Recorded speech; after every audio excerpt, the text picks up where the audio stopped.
दोस्तों हाल ही में मैंने द्विपात्रा नाम की एक क्राइम थ्रिलर मूवी देखी है जो कि 2022 में रिलीज हुई थी। इस फिल्म को डायरेक्ट किया है श्रीवास्तव रंजन जी ने और IMDb पर मिले है इस फिल्म को 7 आउट ऑफ 10।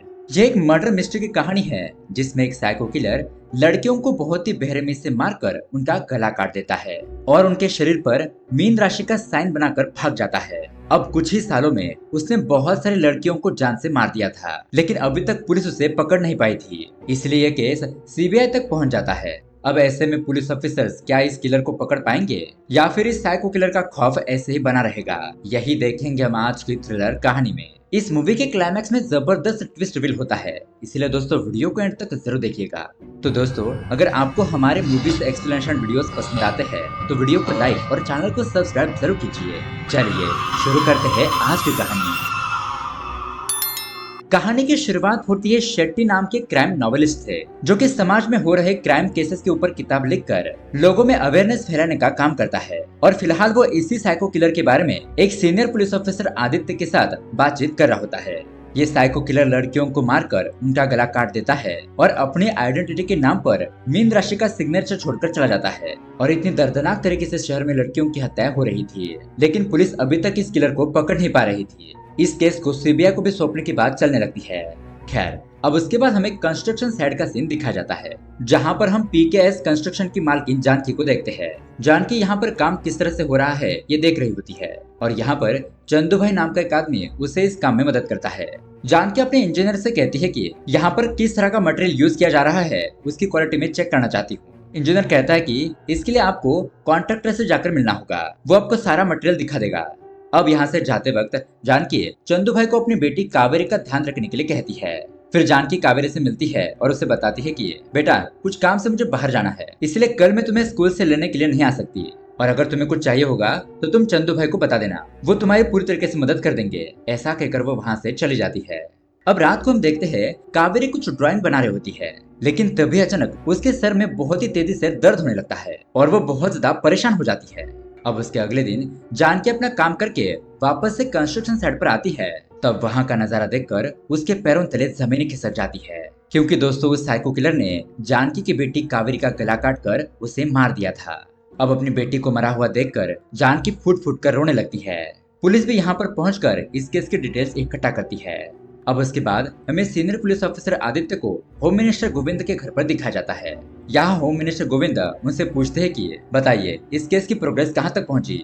ऑफिसर आदित्य बताता है कि सर ये खूनी एक साइको किलर है, वो क्यों लड़कियों को मार रहा है ये वजह अभी तक पता नहीं चली है। पिछले 4 महीनों में उसने 4 लड़कियों को मार दिया और उसके बाद के 2 महीनों में 2 लड़कियों को। उसका खून करने का अंदाजा बहुत ही निराला है, बहुत ही ज्यादा खतरनाक, और उसके मर्डर करने का पैटर्न देखकर हमें ऐसा लग रहा है कि वो कुछ बड़ा प्लान कर रहा है। लेकिन सर हमारी टीम भी दिन रात उसे पकड़ने के लिए मेहनत कर रही है, लेकिन वो खूनी इतना शातिर है कि उसने एक भी सुराग पीछे नहीं छोड़ा है, लेकिन कभी ना कभी तो वो गलती करेगा ही, और आप चिंता मत कीजिए हम उसे जल्दी पकड़ लेंगे। यहाँ दूसरी तरफ हम उस साइको किलर को देखते हैं जिसने अपने चेहरे पर मास्क लगा हुआ था और वो गला काटने के लिए जिस हथियार का इस्तेमाल करता था वो उस हथियार को और भी ज्यादा तेज करने लगता है। अब उसके अगले दिन हम कमिश्नर अजय नायर को देखते हैं। इन लोगों ने इस केस को द्विपात्रा केस नाम दे दिया था, क्योंकि ये किलर बहुत ही बेरहमी से लड़कियों को मार रहा है। ऐसा लगता है कि उसके 2 रूप हो। अब यहाँ पर कमिश्नर अजय ऑफिसर आदित्य से कहता है कि आप फॉरेंसिक डिपार्टमेंट के और साइबर सेल के टॉप ऑफिसर की एक सीक्रेट टीम बनाओ, उन लोगों की मदद लो, कैसे भी करके मुझे इस केस में प्रोग्रेस दिखनी चाहिए। तो इस तरह से ये सभी लोग इस काम में लग जाते हैं। अब उसके बाद इंट्रोडक्शन होता है DCP विक्रम का, जो कि अपनी टीम के साथ कुछ अलग तरह का केस सॉल्व कर रहा होता है और उससे भी इस साइको किलर की जानकारी दी जाती है। अब यहाँ इस तरफ चंदू भाई रॉय नाम के डिटेक्टिव से मिलने के लिए आता है। वो बताता है कि हमारे कंस्ट्रक्शन साइट पर कावेरी नाम की एक लड़की की हत्या हो गई और उसके बाद भी कई सारी लड़कियों को मारा जा रहा है, इसलिए प्लीज आपको इसी केस को जल्द से जल्द सॉल्व करना है। डिटेक्टिव रॉय कहता है कि ठीक है हम आपके केस को हैंडल करेंगे। ऐसे केसेस में सभी काम दिमाग से करने पड़ते हैं, वरना उस साइको किलर को हम कभी नहीं पकड़ पाएंगे। खैर अब उसके अगले सीन में हम शाम के वक्त एक क्राइम लोकेशन को देखते हैं, जहां पर पुलिस को प्लास्टिक में बंद करके एक डेड बॉडी की इन्फॉर्मेशन मिली थी। अब यहाँ पर इन्वेस्टिगेशन करने के बाद एक ऑफिसर सीनियर ऑफिसर आदित्य को बताता है कि सर हमें यहाँ पर एक लड़की की डेड बॉडी मिली है, आज उसकी बॉडी का आइडेंटिफिकेशन हो जाएगा। और दोस्तों उसके बाद इन लोगों को पता चलता है कि ये लड़की तो कमिश्नर अजय नायर की बेटी है। अब उसके बाद यहाँ इस तरफ अजय नायर फोन पर अपनी बेटी की मौत की खबर सुनता है और ये खबर सुनने के बाद बेचारा पूरी तरीके से टूट जाता है। वो बहुत ज्यादा दुखी होकर रोने लगता है। लेकिन दोस्तों इतना ही नहीं था, तब एक ऑफिसर यहाँ पर आकर उसे एक और बैड न्यूज बताता है कि होम मिनिस्टर गोविंद सर की भी बेटी वेदा का मर्डर हो गया है और इस मर्डर में भी द्विपात्र जैसे ही पैटर्न्स फॉलो किए गए हैं। वेदा का गला और हाथ की उंगलियां काटकर उसके शरीर पर मीन राशि का सिग्नेचर बनाकर वो किलर भाग गया है। अब ऐसे ही कुछ दिन बीत जाते हैं और हम उसके बाद होम मिनिस्टर के घर पर एक बहुत बड़ी मीटिंग को देखते हैं। अब इस मीटिंग में जितने भी लोग आए थे वो इस केस को सीबीआई को सौंपने की बात कर रहे होते हैं। लेकिन तभी पार्टी का एक कार्यकर्ता कहता है कि शहर में जब आम फैमिलीज की लड़कियों का खून हो रहा था तब सरकार ने कुछ नहीं किया और आज होम मिनिस्टर की बेटी का मर्डर हुआ है तब सरकार इस केस को सीबीआई को सौंप रही है। अगर ये बात जनता को पता चल गई तो जनता हमारे बारे में क्या सोचेगी। और तो और कुछ ही दिनों में इलेक्शन भी होने वाले हैं तो इसलिए हमें उस बात का भी ध्यान रखना होगा। कुछ लोग तो कहते हैं कि हमें इस केस को सीक्रेटली इन्वेस्टिगेट करना चाहिए। अब इन सभी लोगों की बातें सुनकर होम मिनिस्टर गोविंद उनसे कहता है कि ठीक है, आप लोग परेशान मत होइए, मैं किसी प्राइवेट डिटेक्टिव को ये केस सौंप कर मेरी बेटी के किलर का पता लगा लूंगा। अभी फिलहाल आप यहाँ से जाइए। आप लोगों ने जितनी मदद की है उसके लिए धन्यवाद। अब उसके बाद रात को अजय नायर ऑफिसर आदित्य से कहता है कि सर, मुझे नहीं लगता कि आप इस केस को सॉल्व कर पाएंगे, इसलिए हम इस केस को डीसीपी विक्रम को हैंडल कर रहे हैं और इसीलिए अब उसके बाद इस केस को विक्रम को सौंप दिया जाता है। अब अगले दिन हम जानकी को देखते हैं जो कि कंस्ट्रक्शन साइट पर चंदू और बाकी लोगों के साथ कुछ बातचीत कर रही होती है। चंदू भाई कहता है कि मैडम, मुझे नहीं लगता कि पुलिस इस केस को सॉल्व कर पाएगी, इसलिए हमने जिस डिटेक्टिव को हायर किया है उसके जरिए हमें कुछ न कुछ सुराग जरूर मिलेगा। और जानकी कहती है कि मुझे लगता है कि उस किलर का इस कंस्ट्रक्शन साइट से कुछ लेना देना है, उसका इस जगह से कुछ संबंध जरूर है और ये बात पुलिस को पता है या नहीं ये बात हमें पता नहीं है और हम इसी सुराग का इस्तेमाल करके उस खूनी को ढूंढ सकते हैं। अब यहाँ इस तरफ हम डीसीपी विक्रम को देखते हैं जो कि कमिश्नर के बेटे रम्या के केस को हैंडल करने में लगा होता है। वो रम्या के कमरे में आकर छानबीन करने लगता है तो यहाँ का माहौल देखकर वो इस बात का अंदाजा लगाता है कि उस किलर ने रम्या को यहाँ बाथरूम में मारा होगा और उसकी डेड बॉडी को बाहर ले जाकर पानी वाले एरिया में डाल दिया जिससे कि हमें फिंगरप्रिंट्स के निशान ना मिले। अब उसके बाद विक्रम यही बात अपने टीम मेंबर्स को भी बताता है। यहाँ इस तरफ डिटेक्टिव रॉय अपने असिस्टेंट रिया के साथ जानकी की बेटी कावेरी और मिनिस्टर की बेटी वेदा के केस की भी डिटेल्स हासिल करता है। वो शहर में हो रहे सभी लड़कियों की हत्या के पैटर्न्स को समझना चाहता था।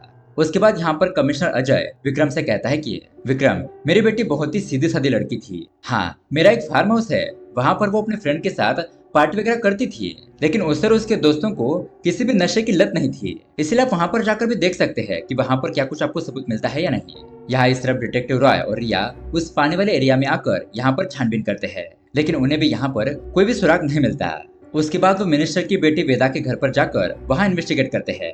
तब उन्हें वहाँ पर वेदा के साथ स्पंदना नाम की एक लड़की का फोटो मिलता है और उन्हें पता चलता है कि ये दोनों लड़कियां आपस में बहुत ज्यादा टाइम बिताती थी और उन्हें ये भी बात पता चलती है कि वेदा और स्पंदना ये दोनों लेस्बियन थी, ये दोनों आपस में प्यार करती थी। बताओ कैसे कैसे राज बाहर आ रहे हैं। अब यहाँ डीसीपी विक्रम रम्या के फार्म हाउस जाकर वहाँ पर इन्वेस्टिगेट करने लगता है। यहाँ पर उससे ये बात पता चलती है कि अपने दोस्तों के साथ फार्म हाउस पर हमेशा पार्टी करने वाली रम्या मर्डर वाले दिन अकेले क्यों थी। अब इसके बारे में वो वॉचमैन से पूछताछ करता है कि वॉचमैन को भी इस मर्डर के बारे में कैसे कुछ पता नहीं। वॉचमैन से पूछने पर वो बताता है कि सर, रम्या मैडम ने ही उस दिन मुझे ड्यूटी पर आने से मना किया था। रम्या मैडम के साथ सोमा नाम का एक लड़का हमेशा होता था। मुझे लगता है कि वो दोनों गर्लफ्रेंड बॉयफ्रेंड थे और ये बात मैंने रम्या के पिताजी अजय सर को भी बता दी थी और उस दिन वो दोनों अकेले यहाँ पर आए थे। उस दिन उन्होंने मुझे फार्म हाउस पर ड्यूटी पर आने से मना किया, इसलिए मैं यहाँ पर नहीं आया था और इसीलिए मुझे पता नहीं है कि रम्या मैडम का मर्डर कैसे हुआ। अब उसके बाद विक्रम और उसकी टीम सोमा को ढूंढने लगती है क्योंकि उस लड़के से ही उन्हें कोई सुराग मिल सकता है। अब यहाँ पर ये लोग सोमा के नंबर को ट्रेस करके उसके लोकेशन को ढूंढने की कोशिश करते हैं और उन्हें दो जगहों के बारे में पता चलता है जहाँ पर उसका सिम एक्टिवेट हुआ था।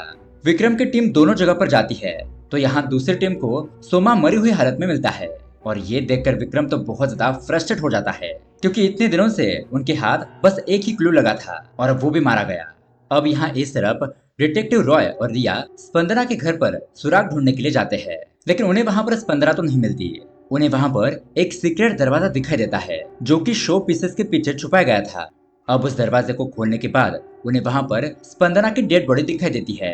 रिया उसे देखकर तो शॉक रह जाती है और कहती है कि एक स्पंदना ही थी जिसके जरिए हमें होम मिनिस्टर की बेटी वेदा के मर्डर केस के बारे में कुछ पता लग सकता था, लेकिन अब इसकी भी मौत हो गई। रॉय कहता है कि इससे हमें ये बात पता चलती है कि स्पंदना किलर नहीं है, मतलब कि किलर कोई और ही है। अब यहाँ पर दोस्तों विक्टर इस केस को बहुत ही ज्यादा सीरियसली ले लेता है। वो दिन रात इसी केस के बारे में सोच रहा था, इसलिए उसके दिमाग में पूरी तरीके से यही बातें घूम रही थी, जिससे कि उसे ठीक से नींद भी नहीं आती। उसे उस किलर के ही सपने आने लगते हैं। अब यही प्रॉब्लम बताने के लिए वो डॉक्टर के पास भी जाता है, तो डॉक्टर उसका चेकअप करने के बाद उसे बताते हैं कि तुम्हें स्किज़ोफ्रेनिया हो गया है, तुम हेलुसिनेट करने लगे हो और मुझे लगता है कि तुम्हें थोड़े दिन के लिए आराम करना चाहिए। इतना ज्यादा काम का प्रेशर तुम्हारे दिमाग के लिए ठीक नहीं है। अब ये बात सुनकर विक्रम तो भड़क जाता है और उल्टा डॉक्टर को ही समझाने लगता है कि मैं इस केस को सॉल्व करके ही दिखाऊंगा। ये केस मेरे मेंटल पीस को बिगाड़ नहीं सकता। मैंने इससे भी बहुत बड़े बड़े खतरनाक केसेस को सॉल्व किया है। ऐसा कहकर वो वहाँ से चला जाता है। अब उसके अगले सीन में हम एक माँ और उसकी बेटी को देखते हैं। उस लड़की की माँ लोगों के घर में जाकर काम क्या करती है। वो अपनी बेटी रक्षा को 500 रुपए देती है और कहती है कि बेटा मैंने पढ़ाई नहीं की, लेकिन तुम अच्छे से पढ़ना और ये जो 500 रुपए है ना वो तुम एग्जाम के लिए इस्तेमाल करना। रक्षा कहती है कि ठीक है माँ, मैं अच्छे से पढ़ाई करूंगी। तभी वहाँ पर दीपक नाम का एक लड़का आता है। उसे देखकर उसकी माँ उसके पास जाती है और कहती है कि दीपक सर, आपके दिए हुए पैसे मैं आपको अगले महीने दूंगी। वो इस महीने मेरी बेटी को पैसों की जरूरत है। तो दीपक ठीक है ऐसा कहकर वहाँ से चला जाता है। तभी यहाँ रास्ते में ऑफिसर विक्रम दीपक को रोकता है और उससे पूछता है कि अरे इधर आओ, तुम इतनी रात गए यहाँ पर क्या कर रहे हो? बताओ तुम कौन हो? विक्रम अपने बारे में बताता है कि वह सेंट एंथनी स्कूल में ड्राइवर का काम करता है और यहाँ अपने घर की तरफ जा रहा है। तो विक्रम उसे ठीक ऐसा कहकर जाने देता है। अब उसके बाद डिटेक्टिव रॉय प्रशांत सिद्धि नाम के एक बंदे को पकड़ता है और यहाँ पर हमें ये पता चलता है कि यह आदमी होम मिनिस्टर के लिए काम करता है।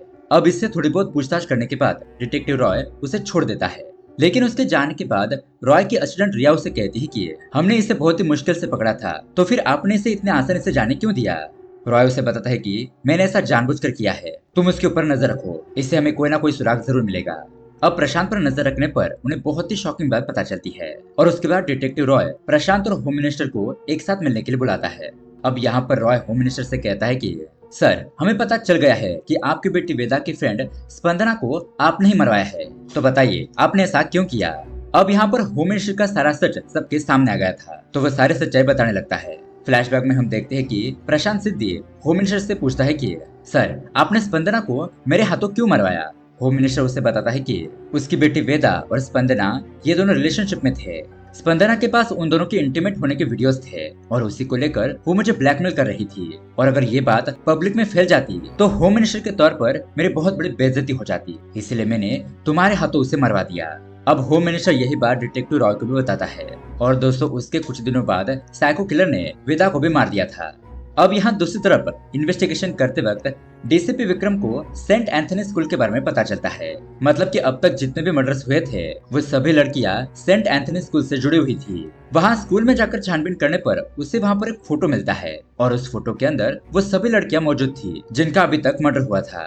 अब उसके बाद विक्रम ये न्यूज फैला देता है कि हमने द्विपत्रा केस को सॉल्व कर दिया है। उसने ये झूठी न्यूज इसलिए फैलाई थी ताकि किलर को गुस्सा आ जाए और वो बेचैन होकर कोई गलती कर बैठे। खैर, अब उसके अगले दिन लोगों के घर में काम करने वाली एक महिला की बेटी रक्षा उसका मर्डर हो जाता है।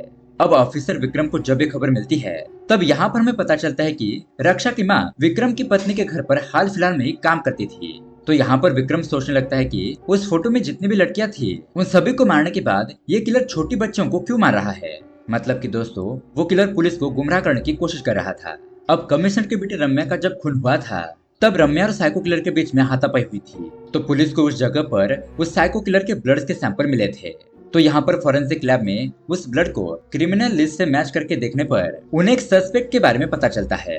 और दोस्तों ये सस्पेक्ट और कोई नहीं बल्कि डिटेक्टिव रॉय होता है। अब जैसे ही डीसीपी विक्रम को यह बात पता चलती है तो वो डिटेक्टिव रॉय को तुरंत ही अरेस्ट करने के आदेश दे देता है और यहाँ पुलिस उसे ढूंढने में लग जाती है। तभी अचानक यहाँ पर विक्रम को सेंट एंथनी स्कूल से एक कॉल आता है। वो आदमी बताता है कि सर, आप उस दिन हमारे स्कूल में इन्वेस्टिगेशन करने के लिए आए थे। तो उसके बाद मैंने भी उस फोटो को चेक किया और थोड़ी बहुत इन्फॉर्मेशन निकालने के बाद मुझे ये बात पता चली है कि उस दिन एक अवार्ड सेरेमनी थी और उन अवार्ड्स को देने के लिए उन सभी लड़कियों को यहाँ पर बुलाया गया था और वो सारे अवार्ड्स आपकी पत्नी शीला के हाथों ही दिए जाने वाले थे। लेकिन कुछ काम की वजह से आपकी पत्नी स्कूल नहीं आ पाई, इसलिए आपकी पत्नी का फोटो उन लड़कियों के साथ नहीं है। लेकिन सर, अब मुझे ऐसा लग रहा है कि उस किलर का अगला टारगेट आपकी पत्नी भी हो सकती है, इसलिए आप सावधान रहिएगा। अब ये बात सुनने के बाद विक्रम थोड़ा सा घबरा जाता है और यहाँ इस तरफ हम देखते हैं कि सच में वो किलर विक्रम की पत्नी शीला को मारने के लिए उस जगह पर पहुंच गया था। तब यहाँ पर विक्रम को एक कॉल आता है और दूसरा ऑफिसर उसे बताता है कि सर, उस डिटेक्टिव रॉय का मर्डर हो गया है और वो भी द्विपत्रा केस जैसा ही। अब ये बात सुनकर विक्रम हैरान हो जाता है कि अगर डिटेक्टिव रॉय का ही मर्डर हो गया है तो असली किलर कौन है। और इसी दौरान यहाँ विक्रम की पत्नी शीला का भी मर्डर हो जाता है और ये सीन यहीं पर कट हो जाता है। अब उसके अगले दिन कमिश्नर नायर डीसीपी विक्रम को उसी पानी वाले जगह पर मिलने के लिए बुलाता है जहाँ पर उसकी बेटी रम्या की लाश पाई गई थी। अब ये दोनों ही यहाँ पर बहुत ज्यादा दुखी होते हैं और कमिश्नर उसे कहता है कि अब मैं इस केस को हैंडल नहीं कर सकता, हमें इस केस को सीबीआई को देना ही होगा। और इस तरह से ये दोनों एक दूसरे को दिलासा देने लगते हैं क्योंकि उन दोनों ने इस केस को सॉल्व करते वक्त अपनों को ही खो दिया था। अब दोस्तों उसके अगले सीन में हमें सीबीआई चीफ ऑफिसर अविनाश को और दूसरे ऑफिसर रमेश को दिखाया जाता है। इन लोगों के पास ये केस आने पर ये लोग इस केस के ऊपर डिस्कशन करने लगते हैं। अब यहाँ इस तरफ हम देखते हैं कि विक्रम ने भी अभी तक उम्मीद नहीं खोई थी, वो भी इस केस की छानबीन कर ही रहा होता है। तो इसी दौरान वो एक हैकर को पकड़ता है और वो काम वाली बाई जिसकी बेटी रक्षा का मर्डर हुआ था, तो तब उन्हें पता चला था कि उस लड़की के फोन के अंदर डार्क वेब का एक ऐप इंस्टॉल किया गया था। उस ऐप के जरिए उस लड़की को फंसाकर उसका मर्डर किया गया था। अब उस ऐप के आईडी के बारे में अगर पता चल जाए तो ये लोग किलर को पकड़ सकते थे। यहाँ इस तरफ सीबीआई ऑफिसर अविनाश और रमेश उस साइको किलर के खून करने के पैटर्न को समझने की कोशिश कर रहे होते हैं ताकि उसका अगला टारगेट कौन है ये जानकर उसे पकड़ सके। यहाँ विक्रम उस हैकर के साथ मिलकर उस डार्क वेब का इस्तेमाल करके उस किलर को पकड़ने की कोशिश करता है, लेकिन फिर भी उन्हें अभी तक कोई भी सुराग नहीं मिल रहा था। अब उस हैकर के जान पहचान के जरिए उन्हें पिछले महीने में डार्क वेब का कितना डाटा यूज किया गया था उसकी सारी डिटेल्स एक मेमोरी कार्ड के फॉर्म में मिलती है। अब इसके जरिए उन्हें कुछ सुराग मिल सकता था। अब उसके अगले दिन यहाँ कंस्ट्रक्शन साइट पर मोहन नाम का एक वर्कर विक्की नाम के अपने दोस्त को लेकर आता है और जानकी मैडम से कहता है कि मैडम ये मेरा दोस्त है और यहाँ पर काम करना चाहता है। अब जानकी जब उसे देखती है तब वो थोड़ा हैरान हो जाती है। वो कहती है कि मेरी बेटी का मर्डर हुआ था तब मैंने तुम्हें यहाँ पर देखा था। तो विक्की कहता है कि उस दिन मेरी माँ की तबीयत ठीक नहीं थी तो मैं इसी कंस्ट्रक्शन साइट से गुजर रहा था, तो हो सकता है कि तब आपने मुझे देखा होगा। आप ऐसे ही बेवजह मेरे ऊपर शक मत कीजिए, मुझे काम की जरूरत थी इसलिए मैं यहाँ पर आया था, लेकिन उल्टा आप तो मुझ पर ही इल्जाम लगा रही हो। ऐसा कहकर वो वहाँ से चला जाता है।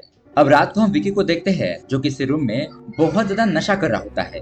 खैर अब उसके बाद ऑफिसर अविनाश रक्षा के घर पर आकर थोड़ी बहुत छानबीन करता है और उसकी माँ से कहता है कि आप चिंता मत कीजिए, हम आपकी बेटी को इंसाफ जरूर दिलाएंगे। अब यहाँ इस तरफ रॉय की असिस्टेंट रिया थोड़ी बहुत छानबीन कर रही होती है। तब उसे ये बात याद आती है कि जब रॉय और वो इस केस की इन्वेस्टिगेशन कर रहे थे तब उन्हें मिनिस्टर के घर के 4 किलोमीटर दूरी पर एक खंडर से जगह पर एक मेडल मिला था और अब इसी बारे में वो ऑफिसर अविनाश को कॉल करके बताती है। अब उसके अगले सीन में हम विकी को देखते हैं जो कि लैपटॉप पर डार्क वेब से कुछ कर रहा होता है और वो हमें कहता है कि मैं तो एक एजेंट हूँ लेकिन इस गेम का असली मास्टरमाइंड तो कोई और ही है। अब यहाँ रात के समय वो हैकर किलर की लोकेशन को ट्रेस करने की कोशिश कर रहा था, तभी वो उस किलर का आईपी एड्रेस ढूंढ लेता है। किलर के आईपी एड्रेस के बारे में पता चलने पर वो यही बात ऑफिसर विक्रम को और अविनाश को बता देता है। अब ये दोनों उस जगह पर जाकर देखते हैं तो दोस्तों वहाँ पर ऑफिसर रमेश की बेटी का मर्डर हो गया था और इस लड़की को भी द्विपात्रा केस के स्टाइल में ही मारा गया था। अब उसके बाद हमें विक्की को दिखाया जाता है जिसे जानकी के कहने पर पुलिस ने अरेस्ट तो कर लिया था, लेकिन उसके खिलाफ कोई भी सबूत न मिलने की वजह से पुलिस को उसे छोड़ना पड़ा। अब यहाँ पर विक्की अपने बारे में बताने लगता है कि बचपन में ही उसके माता पिता गुजर गए थे और वो सेंट एंथनी आश्रम में ही पला बड़ा। फिर उसके बाद वो अपना पेट पालने के लिए वो वहीं पर ड्राइवर का काम करने लगा और सेंट एंथनी स्कूल में बहुत सारी लड़कियों की इन्फॉर्मेशन उसे मिलने लगी। अब उन्हीं लड़कियों की इन्फॉर्मेशन वो डार्क वेब पर डालकर बहुत सारे पैसे कमाने लगा।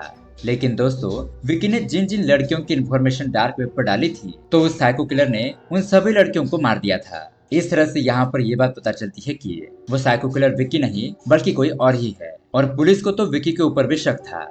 अब विकी अपने ऊपर का ये इल्जाम हटाने के लिए डार्क वेब का इस्तेमाल करते हुए उस किलर के लोकेशन का पता लगा लेता है और वो एक तरह के सुनसान अड्डे पर पहुंच जाता है जहां पर कंप्यूटर का सेटअप लगाया हुआ था और यहीं से डार्क वेब की वेबसाइट को ऑपरेट किया जा रहा था। लेकिन तभी अचानक विकी को बहुत ज्यादा दर्द होने लगता है और अनजान तरीके से उसकी वहीं पर मौत हो जाती है। अब यही खबर ऑफिसर अविनाश और विक्रम को पता चलती है तो ये लोग भी हैरान हो जाते हैं और सोचने लगते हैं कि अगर किलर विकी नहीं है तो किलर आखिर है कौन। इस तरह से अब ये केस और भी ज्यादा पेचीदा हो जाता है। अब उसके बाद विक्रम डॉक्टर मनोहर के पास जाता है। तब डॉक्टर उसे बताते हैं कि अभी तक जितनी भी लड़कियां मरी है उनके शरीर में उस किलर ने सोडियम इथेनॉल इंजेक्ट कर दिया था। तो विक्रम कहता है कि अगर ऐसा ही है तो ये बात हमारे फॉरेंसिक वाले डॉक्टरों को क्यों पता नहीं चली और इसी सवाल का जवाब पूछने के लिए वो फॉरेंसिक डॉक्टर प्रकाश से जाकर मिलता है। डॉक्टर प्रकाश उसे बताते हैं कि सोडियम इथेनॉल जैसे बॉडी के अंदर इंजेक्ट किया जाता है वो तुरंत ही उस बॉडी के अंदर डिसॉल्व होने लगता है, और शायद जब वो बॉडी हमारे पास आ गई थी तब तक वो सोडियम इथेनॉल उनकी बॉडी में पूरी तरीके से डिसॉल्व हो गया था, इसलिए हमें उसके बारे में कुछ पता नहीं चला। विक्रम पूछता है कि लेकिन वो किलर सोडियम इथेनॉल को लड़कियों के शरीर के अंदर इंजेक्ट क्यों कर रहा है। डॉक्टर बताता है कि शायद वो किलर एक तरह का एक्सपेरिमेंट करना चाहता हो, और वो एक्सपेरिमेंट किस तरह का है ये तो किलर को पकड़ने के बाद ही पता चलेगा। अब उसके बाद सीबीआई ऑफिसर अविनाश को एक क्लू मिलता है कि जितनी भी लड़कियों का मर्डर हुआ था उनके शरीर के अंदर एक नहीं बल्कि 2 डीएनए पाए गए हैं। लेकिन अब सोचने वाली बात तो ये थी कि एक इंसान के शरीर में 2 डीएनए कैसे हो सकते हैं। तो डॉक्टर प्रकाश विक्रम को बताता है कि अगर बोन मैरो ट्रांसप्लांट किया जाए तो बॉडी के अंदर 2 डीएनए पाए जा सकते हैं, लेकिन जिन भी लोगों के ऊपर अभी तक बोन मैरो ट्रांसप्लांट किया गया है उन सभी लोगों की मौत हो गई है, इसलिए ये कारण तो नहीं हो सकता। और दूसरी वजह ये हो सकती है कि अगर कोई महिला गर्भवती होती है और अगर उसके पेट में ट्विंस बच्चे हैं और उनमें से एक बच्चा मर जाए तो उसमें मरने वाले बच्चे का डीएनए दूसरे बच्चे से अटैच हो जाता है। इस तरह से उस बच्चे के शरीर में 2 डीएनए हो सकते हैं। अब उसके बाद दोस्तों सीबीआई ऑफिसर अविनाश और विक्रम यहाँ पर एक प्लान बनाते हैं जहाँ पर वो पब्लिक को बताते हैं कि असली साइको किलर विक्रम है जिसे हमने पकड़ लिया है और उसके शरीर में भी 2 डीएनए पाए गए हैं। अब ऐसा करने के पीछे उनका ये मोटिव था कि किलर को जैसे ही 2 डीएनए वाली बात पता चलेगी तो वो किलर ऑफिसर विक्रम को पकड़ने की कोशिश करेगा और इसी के चलते पुलिस उस साइको किलर को पकड़ लेगी। लेकिन दोस्तों अब यहाँ पर आता है बहुत बड़ा ट्विस्ट। यहाँ दूसरी तरफ हम देखते हैं कि जानकी ने अपने यहाँ पर काम करने वाले चंदू भाई को बांध कर रखा हुआ था। दरअसल चंदू भाई को जानकी की सारी सच्चाई पता चल गई थी और यहाँ पर हमें ये बात पता चलती है कि दरअसल इन सभी मर्डर्स के पीछे असली हाथ जानकी का ही था।